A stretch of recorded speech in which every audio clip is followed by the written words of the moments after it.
இதில் வந்திருக்கக்கூடிய எல்லா பாடல்களுமே சூப்பர் ஹிட் சாங்ஸ் தான். ஸோ அதனால் எல்லாருமே பார்த்து என்ஜாய் பண்ணலாம். ரொம்ப ரொம்ப நன்றி உங்களுடைய டைமுக்கு. இங்கு வந்திருக்கும் பத்திரிகை, தொலைக்காட்சி, ஊடக நண்பர் அனைவருக்கும் என் மனமார்ந்த நன்றிகள் அந்த வணக்கத்தை தெரிவிச்சுக்கிறேன். அப்புறம் நாம் இந்த ஃபங்க்ஷனை ஸ்டார்ட் பண்ணுறதுக்கு லேட் ஆகிடுச்சு. அது ஒரு டெக்னிக்கல் ஃபோல்ட்.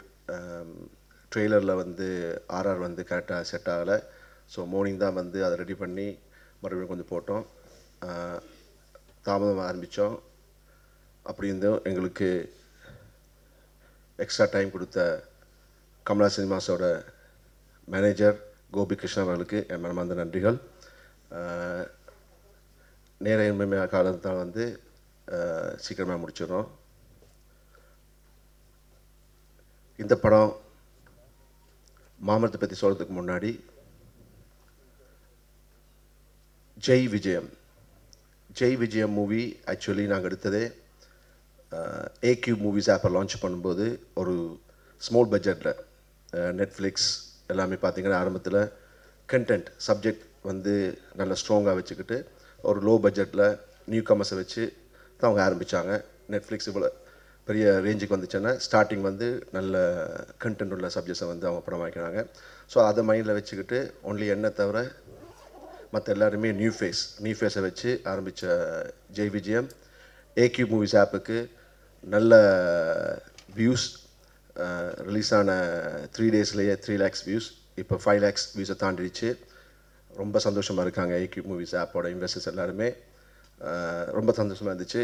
ஏக்யூ ஆப்போட இன்வெஸ்டர்ஸ் எல்லாருக்கும் ரொம்ப நன்றி எனக்கு இந்த தங்க செயினை போட்டதுக்கு.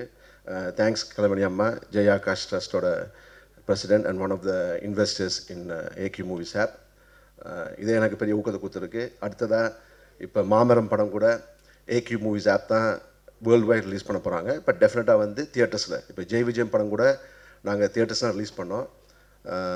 பட் எங்கள் மெயின் ஃபோக்கஸ் ஆப்பில் இருந்துச்சு. தியேட்டர்ஸில் செகண்ட் வீக் கூட ரன் ஆகிட்டுருக்கு அண்ட் நிறைய தியேட்டர்ஸ் இன்க்ரீஸ் ஆகிருக்கு ஜெய் விஜயம். பட் ஜெய் விஜயம் படத்தை விட இந்த படம் மாமரம் டெஃபினட்டாக ஏக்யூ மூவிஸ் ஆப்புக்கு நல்ல பேரை வாங்கி கொடுக்கும், இன்னும் நிறைய பணம் சம்பாதி கொடுக்க நம்பிக்கை எனக்கு இருக்குது. ஏன்னா இது என்னுடைய ட்ரீம் ப்ராஜெக்ட். இந்த படத்தில் நீங்கள் பார்த்தீங்கன்னா நான் ஒவ்வொரு ஸ்டேஜஸ் ஆஃப் மை லைஃப், அதாவது 25 இயர்ஸை ஸ்டார்ட் பண்ணி 40 இயர்ஸில் முடிக்கிற மாதிரி இருக்கும். இதுக்கு பொதுவாக என்ன பண்ணுவாங்கன்னா அதான் டிஹெச் பண்ணுவாங்க, இல்லைன்னா வேறு ஆர்டிஸ்ட் வச்சு பண்ணுவாங்க. பட் நான் என்ன ஃபீல் பண்ணேன்னா அந்த ஃபீல் கேரி ஆகணும்னா ஒரே ஆர்டிஸ்ட் பண்ணால் தான் நல்லா இருக்குன்னு ஃபீல் பண்ணேன். ஸோ நானாகட்டும், இதில் மெயின் ஆர்டிஸ்ட் ஆக்ட் பண்ண காதர் சுகுமார், எனக்கு ஃப்ரெண்டாக த்ரூ அவுட்டாக வர காதர் சுகுமார், அப்புறம் ஹீரோயின்ஸ் எல்லாருமே வந்து நான் ஃபஸ்ட்டே சொல்லிட்டேன் எனக்கு வந்து இது ஒரு 10 years பீரியடாக இருக்கும், நீங்களாம் தயாராக இருக்கீங்கன்னு. அப்போ சில பேர் வந்து அதில் சித்திரம் பாஷான்ற இன்னொரு ஃப்ரெண்டு கேரக்டர் பண்ணார் வந்து என்ன சொன்னான்னா, அண்ணா எப்படின்னா நாங்கள் வந்து 10 yearsல நான் ஏதாவது செத்துக்குதுட்டேன் என்னன்னு சொன்னேன். டேய் அப்படிலாம் நடக்காது, பாசிட்டிவாக டெஃபினட்டாக நீ இருப்பேன், இந்த படத்தோட கிளைமேக்ஸ் பண்ண மாதிரி இருப்பேன்னு. அதே மாதிரி அவன் இருந்து இந்த கிளைமேக்ஸை பண்ணான். அவனுக்கு ஒரு சின்ன ஒரு ஆக்சிடெண்ட் நடந்து அவன் அதில் ஒரு உயிர் தப்பிச்சான். அப்போ கூட எனக்கு என்ன சொன்னான்னா, அண்ணா நீ சொன்ன அந்த பாசிட்டிவ் தான் என்னை காப்பாற்றி போடக்கு நான் இப்போ உயிரோடு இருக்கேன், நீ சொன்ன மாதிரியே 10 years வந்து இந்த பீரியடுக்கு வந்து நானும் நடிச்சிட்டேன், ரொம்ப சந்தோஷமாக இருக்கேன்னு. ஸோ இது ஆக்சுவலி நான் ஃபீல் பண்ணி ஸ்டார்ட் பண்ணது 2012.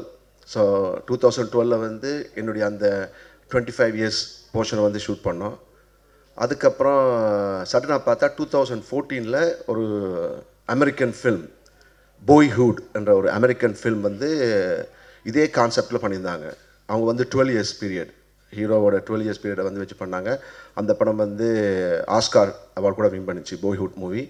ஸோ அது எனக்கு இன்னும் ஒரு நம்பிக்கை கொடுத்துச்சு. ஏன்னா ஒரு ஆஸ்கார் ஃபிலிம்ஸ் வந்து அவ்வளோ அவார்டுன்றது வந்து சாதாரண விஷயம் இல்லை. ஸோ அப்படி ஒரு படத்தை அது கூட அது வந்து ஒரு லோ பட்ஜெட் எடுத்திருந்தாங்க. பட் அதுக்கு வந்து ஆஸ்கார் கிடச்சிச்சு. பட் நாங்கள் இதை வந்து இப்போ நான் பண்ண மூவிஸ்லேயே வந்து பெரிய பட்ஜெட்டில் பண்ணியிருக்கோம். நீங்கள் பார்த்துருப்பீங்க, ட்ரெய்லர் ஆகட்டும், சாங்ஸ் ஆகட்டும், ஃபாரின் எல்லா இடமே போய் ஷூட் பண்ணோம். அண்டு ஃபைட்ஸ் ஆகட்டும், சாங்ஸ் ஆகட்டும், எங்கேயுமே கம்ப்ரமைஸ் பண்ணாமல் ஒரு பிக் பட்ஜெட் மூவிக்கு எப்படி பண்ணுறதோ அப்படி தான் பண்ணோம். இது பண்ணுறதுக்கு அதான் நம்ம ஹோஸ்ட் ஸ்ரீ சொன்ன மாதிரி நானே ப்ரொடியூசராக இருந்தபடியாக தான் இது என்னால் பண்ண முடிஞ்சிச்சு. இதே வேறு ப்ரொடியூசர்ஸ்னால் என்ன பண்ணுவாங்கன்னா, சார் எப்படி சார் நாங்கள் வெயிட் பண்ணுறது 10 இயர்ஸ் நாங்கள் போகிற இன்வெஸ்ட்மெண்ட் எடுக்கிறதுக்கானு. இப்போ நானே ப்ரொடியூசராக இருந்தபடியாக நான் பண்ணேன். ஆனால் இதுக்கு எனக்கு சப்போர்ட்டாக இருந்த ஆர்டிஸ்ட் எல்லாருக்குமே என் மனமார்ந்த நன்றிகள். Sukumar brother, thank you so much. So சூப்பராக வந்திருக்கு படம். படத்தை பார்த்து எல்லாருமே ரொம்ப ஹாப்பியாக ஃபீல் பண்ணாங்க.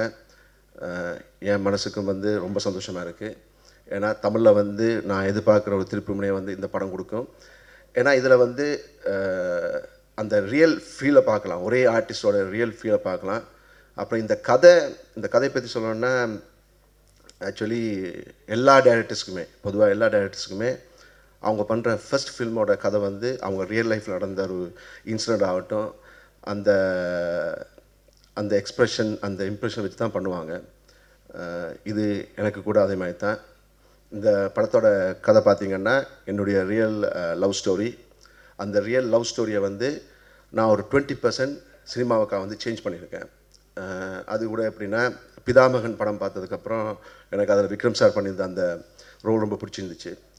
ஸோ அதே மாதிரி நான் வித்தியாசமாக ஒன்று பண்ணுறதுக்காக தான் இதில் பார்த்திங்கன்னா அந்த மெயின் கேரக்டர் நான் பண்ணியிருப்பேன்.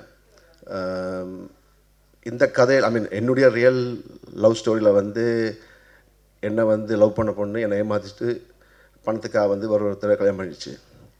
ஆனால் நான் வந்து என் காதலி வந்து அவன் நல்லவளாகவே இருக்கணும், நான் லவ் பண்ண பொண்ணு வந்து அவன் நல்லவளாக தான் இருக்கணும்னு சொல்லி நான் இந்த படத்தில் வந்து என் அந்த காதலி கதாபாத்திரத்தை பண்ண கேரக்டர் வந்து நான் பாசிட்டிவாக தான் ஃபினிஷ் பண்ணியிருக்கேன். ஏன்னா என்னை பொறுத்த வரைக்கும் நான் லவ் பண்ண பொண்ணு நல்லவ. ஸோ அதுதான் இதில் இருக்கும் மெயினாக என்னுடைய ஃபீலிங்ஸ். அதாவது இதில் நீங்கள் பார்த்தீங்கன்னா அழுகிற சீன்ஸ் எல்லாமே வந்து ரியலாக கிளிசரின் போடாமல் அழுதுருப்பேன். அதுக்கு நான் வந்து அந்த ஃபீல் இருந்துச்சு, என்னுடைய அந்த பெயின், லவ் பெயின் இருந்துச்சுல்ல, அந்த பெயின் தான் நான் வந்து படத்தில் காட்டியிருப்பேன். ஸோ ஒரு உண்மையான ஒரு லவ், ஒரு ட்ரூ லவரோட ஸ்டோரி தான் மாமரம். ஸோ மாமரம் எதுக்கு டைட்டில் வச்சுன்றது உங்களுக்கு ட்ரெய்லர் பார்க்கும்போது தெரிஞ்சிருக்கும். அடிக்கடி நாங்கள் அந்த மாம்பழம், அந்த மாங்கொட்டை வந்து காட்டியிருப்போம். ஸோ அது வந்து அவங்களுடைய ஒரு காதல் சின்னம். ஸோ அது வந்து ஃபுல் டீட்டெயில் நீங்கள் படம் பார்த்தா புரியும் உங்களுக்கு. அண்டு இன்னொரு சஸ்பென்ஸ் படத்தில் இருக்குது, அது டெஃபினட்டாக நீங்கள் படம் பார்த்தீங்கன்னா வந்து லவ் பண்ணுற எல்லாருக்குமே ஃபீல் ஆகும். ஃபர்ஸ்ட் காப்பி பார்க்கும்போதே நிறைய பேர் ரொம்ப எமோஷ்னலாக ஃபீல் பண்ணாங்க. நானே ரொம்ப எமோஷ்னலாக ஃபீல் பண்ணி எடுத்த மூவி இந்த மாமரம் மூவி. ஸோ இதை நீங்கள் எல்லாருமே ஆதரித்து இந்த படத்தை வந்து டெஃபினட்டாக எல்லாருமே தியேட்டர்ஸில் பார்க்கணும். ஸோ நான் பண்ண படம் இது, நான் நிறைய படம் பண்ணியிருக்கேன், பட் இந்த படத்தை வந்து நான் பெருமையாக சொல்லுவேன், ரொம்ப நம்பிக்கையாக சொல்லுவேன். தயவுசெய்து டிஸ்ட்ரிபியூட்டர்ஸ், ஆப், ஏன்னா ஆப்ன்றது வந்து எங்கள் AQ movies app smart phones இருக்கவங்க மட்டும்தான் பார்க்க முடியும். நிறைய பேர்கிட்ட வந்து ஸ்மார்ட் ஃபோன்ஸ் இல்லை. ஸோ முடிஞ்ச வரைக்கும் நிறைய தியேட்டர்ஸை ரிலீஸ் பண்ணி எல்லாரையும் பார்க்க வைக்கணும் இந்த படத்தை. அதுக்கு எனக்கு டிஸ்ட்ரிபியூட்டர்ஸ், தியேட்டர்ஸ் ஓனர்ஸ் எல்லாருமே சப்போர்ட் பண்ணணும். Thank you so much. அண்டு இங்கே வந்த என்னுடைய கெஸ்ட், முக்கியமாக என்னுடைய ஃபேன்ஸ் கிளப் ஒஃபிஷியல்ஸ், நான் ஏன் அவங்கள கூப்பிட்டேன்னா, ஜெய் விஜயம் ஃபங்க்ஷன் அப்போயே நான் சொன்னேன், எனக்கு வந்து நான் எப்போயுமே ரொம்ப பாசிட்டிவான ஆள். ஃபங்க்ஷனுக்கு வந்துட்டு ஃபங்க்ஷனை பற்றி பேசாமல் வேறு விஷயங்களை பேசி அதை பார்க்கும்போது அது சம்மந்தப்பட்டவங்க வந்து மன கஷ்டப்பட்டு அவங்க இந்த படம் ஜெய் விஜயம் ஃபங்க்ஷனுக்கு போன அந்த அவர் வந்து இப்படி தப்பாக பேசுகிறன்றது வந்து அதனால் எனக்கு பிடிக்காத விஷயம். சொல்லப்போனால் ஜெய் விஜயம் ஃபங்க்ஷனில் நான் கூப்பிட்ட ஒரு பெரிய மனுஷர் வந்து என்ன பண்ணாருன்னா, என்ன பாராட்டினார். அதாவது என்னை வந்து ஜெய் ஆகாஷ் ராமகிருஷ்ணா படத்துலேயே பெரிய சக்ஸஸ்ஃபுல் ஹீரோவாக இருக்கணும், ஜெய் ஆகாஷ் வந்து அழகாக இருக்கார், ஜெய் ஆகாஷ் அதெல்லாம் சொன்னார். சொல்லிவிட்டு கடைசியில் என்ன பண்ணாருன்னா, என் ஃபேன்ஸுக்கு நான் கொடுக்குற மரியாதை வச்சு வேறு நான் வந்து அவரை வந்து நான் அவ்வளோத்துக்கு நான் என்னுடைய ரோல் மாடலை பார்த்துட்ருக்கேன் அஜித் சாரை. ஸோ அஜித் சாரை பற்றி தப்பாக பேச எனக்கு பிடிக்கலை. ஸோ என்னால் வந்து அந்த ஸ்டேஜில் வந்து அவருக்கு சொல்ல முடியலை. ஸோ அந்த மாதிரி ஆளுங்களை வந்து எனக்கு கூப்பிட விருப்பமே இல்லை. ஃபங்க்ஷன்ஸுக்கு வந்துட்டு அவங்களுக்கு அட்டென்ஷன் கிடைக்கணுன்றதுக்காக மீடியா மேலே ப்ளேமை போட்டு மீடியா வந்து அந்த மாதிரி இன்னொருத்த பற்றி தப்பாக பேசினா தான் அதை வந்து கவரேஜ் பண்ணுவாங்கன்னு சொல்லி ஃபங்க்ஷனுக்கு வந்து எங்களையும் வந்து சங்கடத்தில் உண்டாக்கி அந்த செலிப்ரிட்டிஸையும் வந்து ரொம்ப ஃபீல் பண்ண வைக்கிறாங்க. அது எனக்கு விருப்பமே இல்லை. எனக்கு வந்து நான் எடுத்த படத்தை என்னுடைய ஃபேன்ஸ், என்னுடைய நண்பர்கள் யாரெல்லாம் வந்து இந்த படம் வந்து ஜெயிக்கணும், ஜெய் ஆகாஷ் ஒரு நல்ல ஹீரோன்னு சொல்லி ஆசைப்பட்றாங்களோ அவங்கள வச்சு பண்ண ஆசைப்பட்றேன். டெஃபினட்டாக வந்து இப்போ லாஸ்ட் டைம் ஜேவிஜிஎம் ஃபங்க்ஷனை கூட எல்லாருமே போட்டாங்க, எல்லா பெரிய பெரிய சேனல்ஸ் எல்லாருமே வந்து கவரேஜ் பண்ணாங்க. ஸோ தப்பாக நினச்சிட்டு இருக்காங்க சில பேர். இப்போ கொஞ்சம் காலம் தான் இப்படி நடந்துட்டு இருக்கு. எல்லாருமே வந்து எல்லா ஃபங்க்ஷன்ஸுக்கும் போய் மற்றவங்களுக்கு தப்பாக பேசுது, சம்மந்தம் இல்லாமல் தப்பாக பேசினா அதை தான் ஹெட்லைனாக போட்டு நிறைய வியூஸ் சொல்லி எல்லோரும் தப்பாக நினச்சிட்டு இருக்காங்க. பட் மீடியா வந்து நல்ல விஷயங்களை ஆதரிப்பாங்க நம்பிக்கை எனக்கு இருக்குது. Thank you all, thank you, I love you all.